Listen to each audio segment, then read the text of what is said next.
अभिनेत्री निवेदिता सराफ यांच्या वक्तव्यावर मुंबई काँग्रेस अध्यक्ष वर्ष गायकवाड यांनी संताप व्यक्त केलाय। सत्तेसमोर काही लोक लाचार असतात अशा शब्दांमध्ये गायकवाड यांनी सराफ यांच्यावर निशाणा साधलेला आहे।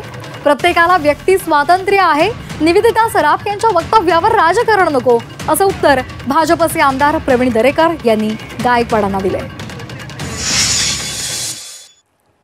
आता मी बघते आज सगळेजण सत्तेसमोर काय असते, काही लोक लाचार असतात। आता मोठ्या प्रमाणामध्ये आम्ही बघतोय की खूप ॲक्टर असे बोलायला लागलेले आहेत की आम्ही कशाबद्दल फॅन आहेत। मला नाही कळलं मुंबईमध्ये किंवा आज तुम्ही जे बोलताय महाराष्ट्रामध्ये काय परिस्थिती आहे। म्हणजे मुंबई बाबतीत बोलायचं झालं म्हणजे प्रदूषणाचा त्रास आहे, ट्रॅफिकचा त्रास आहे, बरोबर आहे। पाणी येत नाही आहे, पण पावसाळ्यामध्ये पाणी मट्ट साधतं।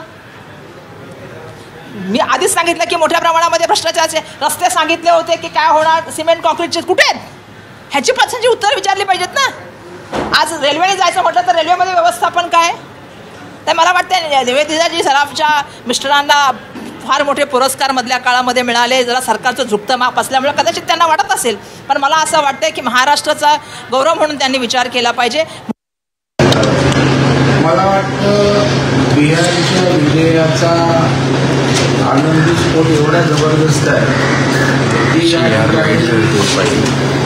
उद्धवजी ठाकरे यांचा सामना किंवा या ठिकाणचे सर्व लोक उद्ध्वस्त झालेले राजकीयदृष्ट्या, आणि त्याच्यामुळं भारतीय जनता पार्टीच्या विषयी काय जनमानसात आहे, कलाकारांमध्ये आहे, त्या क्षेत्रात आहे, याचं थोडक्यात प्रत्येक त्यांच्या वक्तव्यातनं ठीक आहे।